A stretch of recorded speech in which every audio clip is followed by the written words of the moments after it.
If you Google around and you say MLK intervention Syria, MLK bombing Iraq, you can find some prominent political figures that make these arguments. Well, King would have supported going in to stop the killing in Syria. Well, King would have supported a regime change to get rid of Gaddafi. And the point you're making, which I think is so important to remind people of, is that King himself was facing down against very well-armed, very well-organized terrorist factions and did not call for the United States government to drop a bomb on the Ku Klux Klan. His response was, my body and my ideas, that's my weapon, and I use them nonviolently in between the state-sanctioned murder that we are facing and our own survival. Yeah, King was fond of saying that that slogans are not solutions. Slogans are not solutions, and so you can try to deconstruct nonviolence 18 ways from Sunday, but King is the only one that had a winning record. Every conflict that he engaged in where nonviolence was a strategy, he won. I mean, every conflict he was ever involved in, from Montgomery bus boycott, Voting Rights Act, Civil Rights Act, just run the list. His strategy of nonviolence worked. He never lost a battle except his own life, and even then, they killed his body, but they didn't kill his spirit. Here we are 50 years later still talking about the brother. So even that battle he didn't lose. And so he would again say that slogans are not solutions. Let me put it this way. My friend Cornel West, who you referenced earlier, Jerry, in this conversation, came up with a term some years ago that I'm still tickled by all these years later. And what you just described about people taking King's words and twisting them like a pretzel, Dr. King calls the Santa Clausification of Martin King.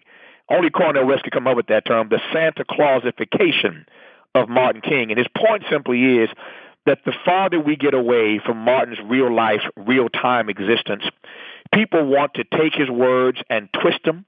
They want to tame him. They want to defang him. They want to deodorize him. They don't want to deal with the subversive truth, I repeat, of what he was saying and about the power of nonviolence. Because you've studied this speech so deeply and on a scholarly level, what was the thrust of the argument that King was making for his opposition to not only the Vietnam War, but also asserting that the United States government was the greatest purveyor of violence in the world at that time? He wanted to make the case of our involvement in this conflict, our involvement in other conflicts around the world. He didn't want to just say America is the greatest purveyor of violence in the world and not back up his point. So he referenced any number of conflicts that we'd been engaged and involved with, indeed, around the world. So he made his case to back up that particular assessment.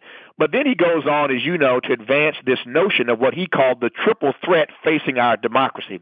And he basically says to America, you, America, are simply going to lose your democracy if you don't get serious about the triple threat facing our nation. That triple threat: racism, poverty, and militarism.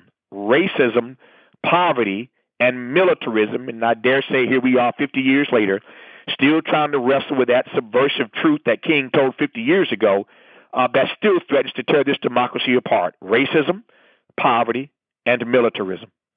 I wanted to ask you about the monument to King in D.C.